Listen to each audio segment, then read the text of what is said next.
mean, forget about the fact of the days of the week. Just go by that, okay? It was Passover. And so, if that time, thank you, sir. Someday people will be passing these out for you. Hallelujah.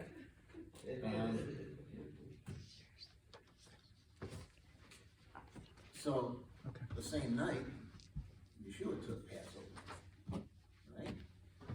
He went out into the garden. He was betrayed. He was arrested that night. He spent that night before the Sanhedrin, the Jewish leaders. He was questioned. He was mocked. He was beaten. He was ridiculed, right? This is the timeline, not necessarily day of the week thing. Which meant that's what would have happened all of last night to today. So he would have been crucified this afternoon, right? It's the timeline. And it was the day before the Passover, which is tomorrow, right? So it had to be today. Was it from 3 o'clock to 6 o'clock? It was darkness, or was it 12 o'clock to 3 o'clock? I don't remember, Steve. When he was on the cross, and then from a certain time there was darkness. Was it 12 to 3 or something like that? And then he died. That was 5 after 3. So they laid him in the tomb before sundown because it was going to be Sabbath of the feast. Oh, my point, exactly. Kind of wakes you up, doesn't it? Which means that his resurrection would have been in 3 days from then, right? Monday, Tuesday. Again, forget about the day of the week name. You're just going by the chronology. Yeah. So for us, to me, when we get together on Tuesday, it should be quite a celebration. Yeah. Because we're celebrating the risen Savior. I want to talk today, the title is kind of weak. I didn't know what else to call it. I just threw something in there. Let's see. Exodus 12. Full disclosure, I guess. Passover for me has maybe a different meaning than many people who observe Passover.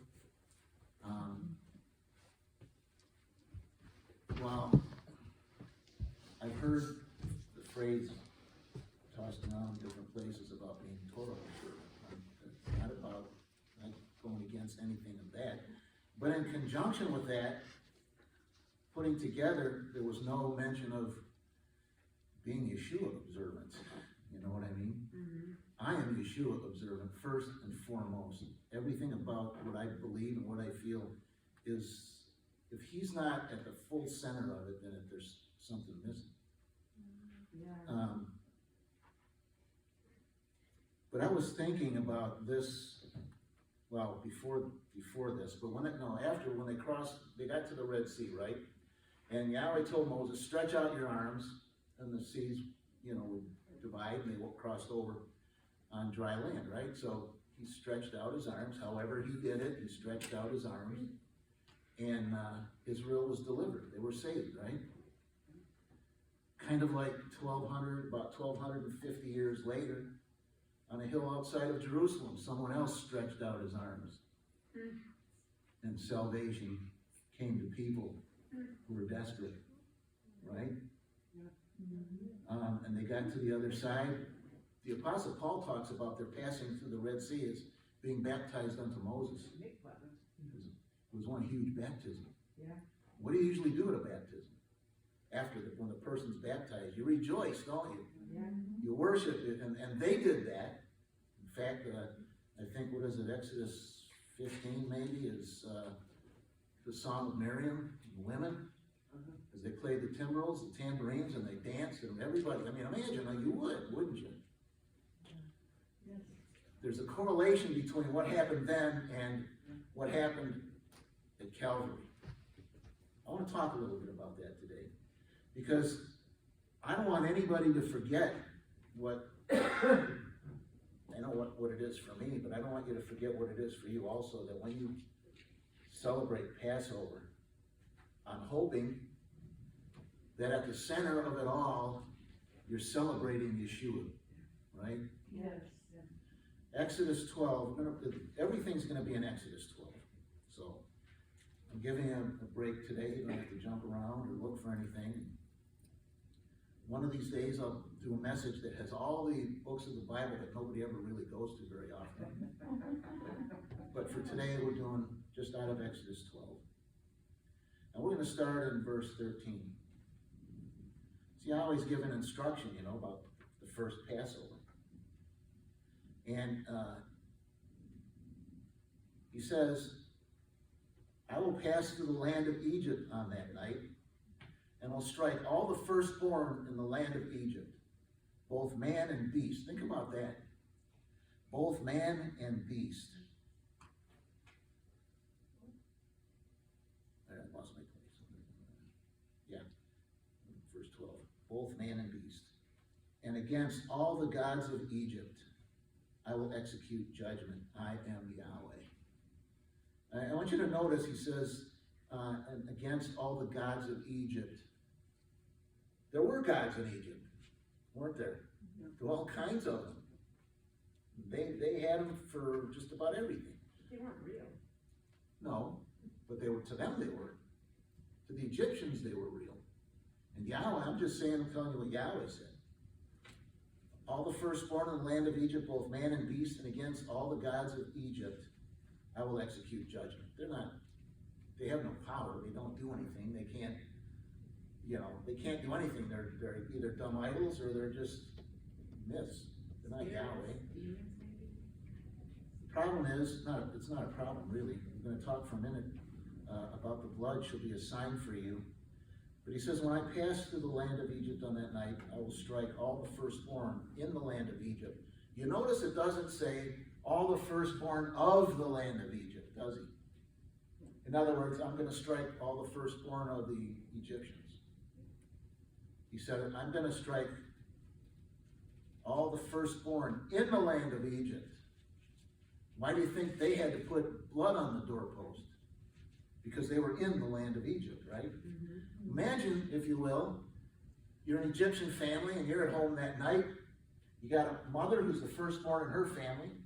You got a father who's firstborn in his family. They've got a child who's obviously the firstborn. And not to mention whatever flocks they've got, they're firstborn in that flock.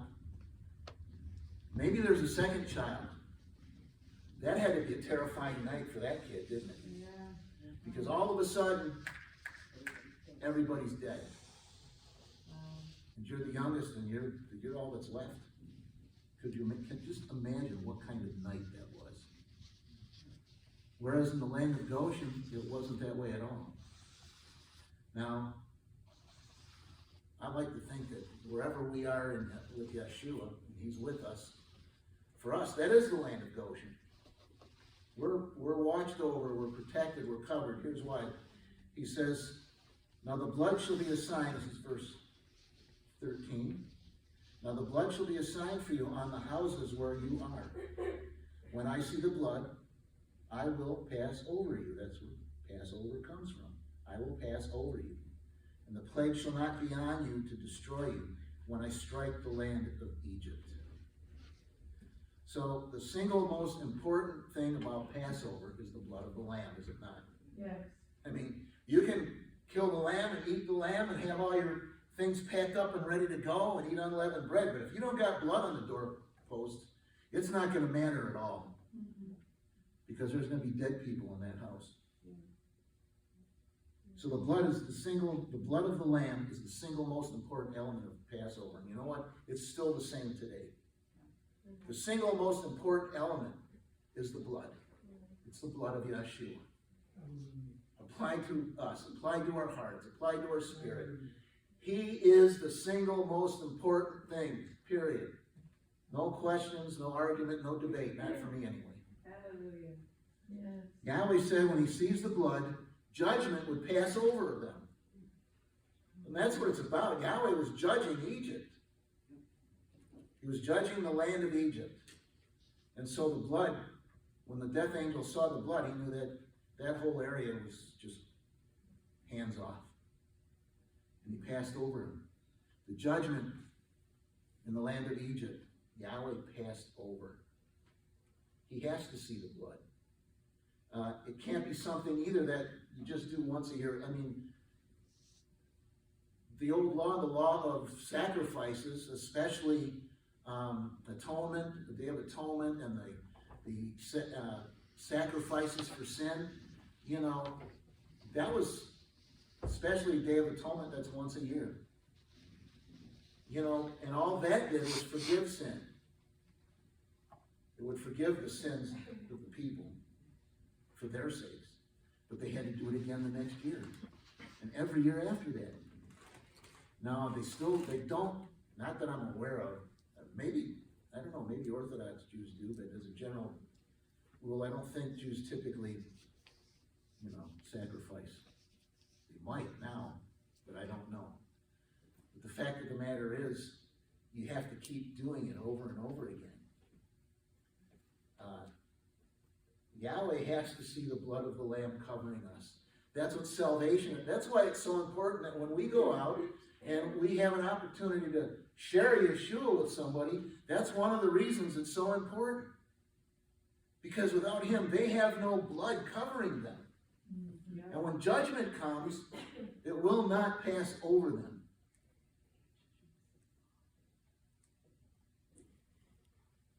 The heart was a tomb where a dead man laid. I'll never forget that. The heart was a tomb where a dead man laid. My heart was the tomb of a dead man. Me. For a long time. And it was a wild life. It was a crazy life. It was a young life. But then I encountered Yahshua. But only because he pursued me. Paul said, I've been apprehended. I've been captured. I've been caught. I've been branded, if you will. He's been burned into my heart. Hallelujah. And his blood, his blood covers it all, right? Without the shedding of blood, there's no forgiveness of sin. And without the shedding of his blood, he is the perfect Lamb of Yah. Yeah. And all the celebration we're going to do this week, this is that. This is that. It's because of him. And only because of him, from my perspective, that we have anything to celebrate at all. I think we can agree on that, couldn't we? Let's go to verse 6. Kind of backing up on you a little bit. Verse 6. There shall be a great cry throughout all the land of Egypt, such as was not like it before, nor shall be like it again. I drew a picture for you. Wait, that's not right, is it? Oh, that was the wrong one. Well, that's a good one anyway. It draws a good picture of what went on, doesn't it? Verse 6 of chapter 12. Now you shall keep it until the 14th day of the same month. Then the whole assembly of the congregation of Israel shall kill it at twilight. That phrase, the whole assembly of the congregation of Israel, everybody. The whole assembly, this is something, it's an event, and it's a shared experience. It's something that we all have in common. One, we were all sinners. All of us. Yeah. You know, I grew up in a spiritual home with a father who taught us the scriptures and taught us about Yahshua, and he also taught us, the Sabbath, feasts, all of that. Even though I grew up in that, I was still a sinner. Paul referred to himself as the chief of sinners, and I might give him that edge just because he had people killed, but it's not that I was too far away from something like that. But this is an event, it's a shared experience, and you know what? It's for everyone. This is what I love. You know, when you come together like we did last night and for the rest of the week, this is for everybody. Yeah. You know, to this redemption, this rejoicing, this celebration of life that we're having together because of Yahshua, because of the Passover lamb. You know, they had that, but they had to keep doing it. And then Yahshua came, and Hebrews says he did it once and for all. Just the one sacrifice, that's all it took. I would imagine just one little drop of Yeshua's blood would have been enough. But he looked at my life and he goes, nah, you're going to need more blood than that. There's a lot to cover there. It's not something that's meant to experience alone. And there are people that, you know, shut-ins and people that can't make it or whatever the reason is that they're alone. And they have to maybe do it on their own, or maybe we should go to them and at least do communion or the Lord's Supper or whatever with them so that they're part of it. Because it's not meant to be experienced alone. The whole assembly.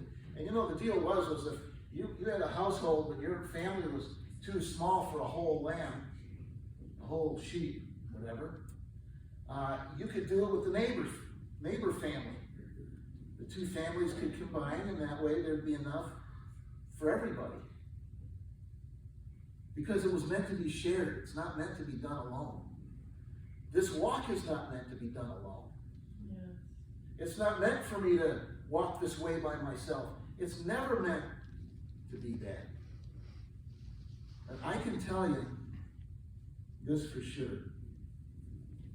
I was never built to be alone. That's why Yahweh sent me, my beautiful bride. But also, that's why he gave me my brothers and sisters in Yahshua. We're not meant to walk this way by ourselves. You know, we're meant to share this together. It's our shared experiences. We've all had different lives and gone through different things. But you know what? It doesn't matter the difference, because whatever sin I did, you sinned too, right? Yeah. All have sinned and come short of the glory of Yahweh. Every one of us. Passover, it's Yeshua's supper, to me anyway. I believe it is. It's Yeshua's supper. The bread and the cup. And it requires us to engage in it together. It requires us to share in it together. It's what makes us more knit together than if we didn't do it, for sure. Mm-hmm. And I mean, even foot washing. Even when the water's freezing cold. And you wash each other's feet in the freezing cold. You know what? There's a great feeling though when you take your feet out of the freezing water. And they get dried off in the towel. It does kind of feel pretty good, actually. I don't know where the lawnmower went, but we'll have to work on that one. Yeah. All right. It requires us to engage together, to participate in this walk together. Because I can't do it alone, and neither can you. I don't want to do it alone. Even, I've been married going on 51 years now, but there are times I've done it alone in the sense that, you know, I kind of maybe got off the path a little bit, and I was taking control, I was taking charge. You want to know my success rate when I'm in charge? Thank you, Alice. Big fat goose egg, right? That's my success rate when I go it alone. But with Yeshua, my Passover, our Passover, partaking together, we engage together, we walk together, we have strength together. And there's strength in numbers. Let's look at verse 11. And thus you shall eat it, with a belt on your waist, your sandals on your feet, your staff in your hand. So shall you eat it in haste. It is Yahweh's Passover. With a belt on your waist. You know what they used to do back then in those days? You can look this up yourself, but I've done it myself. customs. They have a special thick book on customs, things like that. And one of the things is when they were in a race or they were in a hurry, they would take their robe and tuck it into the belt so their feet wouldn't get caught in the robe, the bottom of the robe. With a belt on your waist. You know, the use of that phrase, with a belt on your waist, implies that they didn't always have a belt on their waist. He was telling them, tonight, be sure you got your belt on. Your sandals on your feet. Be ready. Your staff in your hand. Now imagine you're taking part of the Passover meal like that. You know, I mean, it's kind of like going through the drive-thru and eating in the car, isn't it? Seriously, I don't know about you, but if we go through the drive-thru and I eat in the car, I tend to eat faster than when I'm just sitting at the table. I don't know why that is, but I just do. Partly because I have to focus on one thing at a time, right? And focus on driving and eating at the same time. It's just, I got to get that done so I can focus on this. We need to do this together. And the idea, your staff in your hand, you shall eat it in a hurry, in haste. It is Yahweh's Passover. It's not my Passover, it's Yahshua's Passover, isn't it? I think it's Yahshua's Passover. With the belt on your waist, and that literally, it comes from a Hebrew phrase that literally means be ready to travel, basically. When you break it down, that's what it means, be ready to travel. Be ready to roll. My dad used to say, let's get the clowns in the car and the show on the road. And that's kind of what it's like. Be ready to go. I mean, imagine that night in Goshen, they could still hear the screams, cries of the Egyptians who were dying everywhere.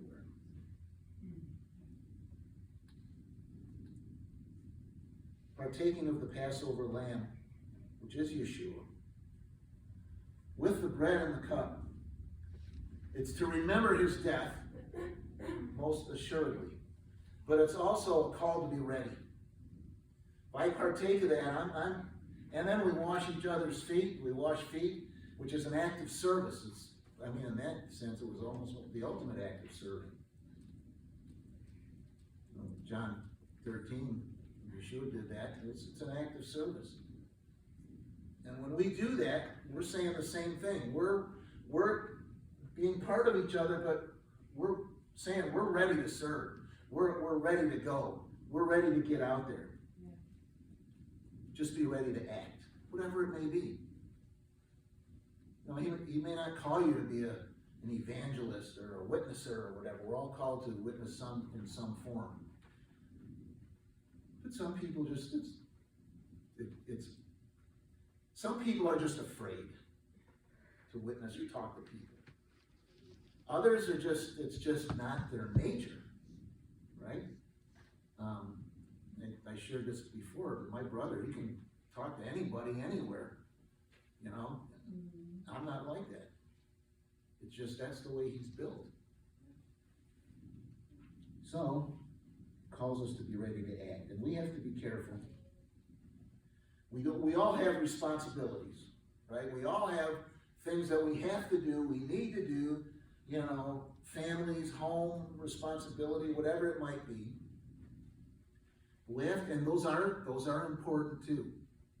But we have to be careful that our important responsibilities don't become our excuses for not being ready to act. Because Yahshua, our Passover, he was ready. Yes. And when his disciples, they didn't want him to go to Jerusalem, and Peter was like, you're not going, no, we're not going to let that happen. And they were getting pretty adamant, and he set his face like a flint. He was just determined that nothing was going to keep him from achieving that goal. So we shouldn't let those things become our excuses. Let's look at verse 25.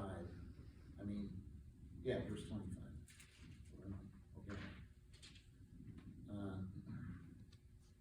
I'm going to read 25 through 27. It will come to pass when you come to the land which Yahweh will give you, just as he promised, that you shall keep this service. You know, I didn't think about this ever before, just as he promised. But you remember when Yahshua resurrected and the women went to the tomb? And remember what the angel said? He is not here, he is risen, just as he said. Just as he said. That's the same thing here. Kind of runs in the family, doesn't it? Just as he promised, you shall keep the service. And it shall be when your children say to you, what do you mean by this service? But you shall say, it is the Passover sacrifice of Yahweh, who passed over the houses of the children of Israel in Egypt, when he struck the Egyptians and delivered our households. So the people bowed their heads in worship. I'm going to read 28 too. Then the children of Israel went away and did so, just as Yahweh had commanded Moses and Aaron, so they did. So that's important. Yeah. Just do it. Just do it because Yahweh said to do it, right? Yahshua said to do it. There are two things I want us to keep in mind here, what I'm talking about today. First is that we remember to lead our families, okay? Our children, our grandchildren, whatever. We remember to lead our families in understanding what Passover is all about, particularly when it comes to Yahshua. When it comes to him, and I think first they need to learn that he is the Passover lamb. And if you want to go into the other things and the elements of Passover from Exodus and the children of Israel and their experience, that's fine. But most of all, I think you should begin by reminding them that Yahshua is their Passover. And that's the real meaning for us today. And to remind our children and our grandchildren, you see, it doesn't stop when our kids get older or they have kids. We still have a responsibility. They may not want to listen. They may not listen. I know what that experience is like. That doesn't stop me.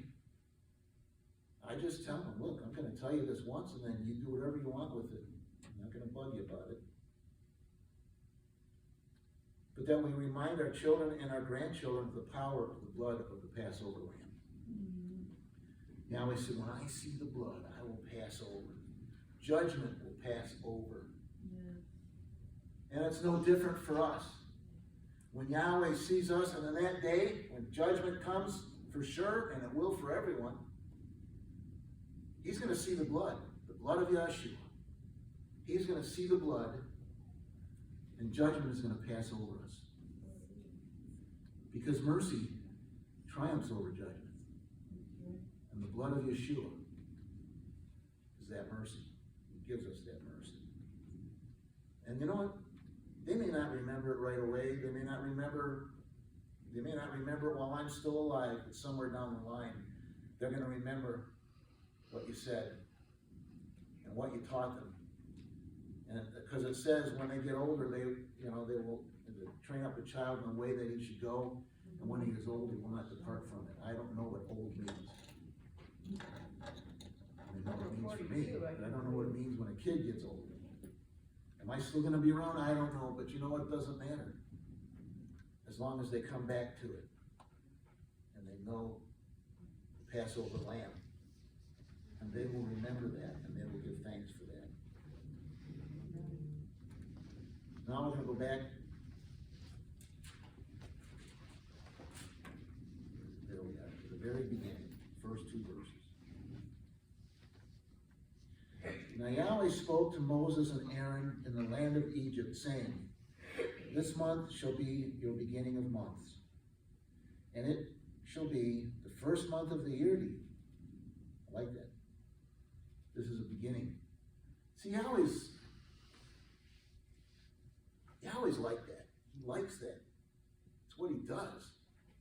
You know, the Jews have names, different names, Pesach and that sort of thing for Passover. Christians call it the Lord's Supper. My category probably. Yahshua said it This do in remembrance of me, is what he said. Paul said, as we read last night, as often as you eat this bread and drink this cup, you show Yahshua's death till he returns.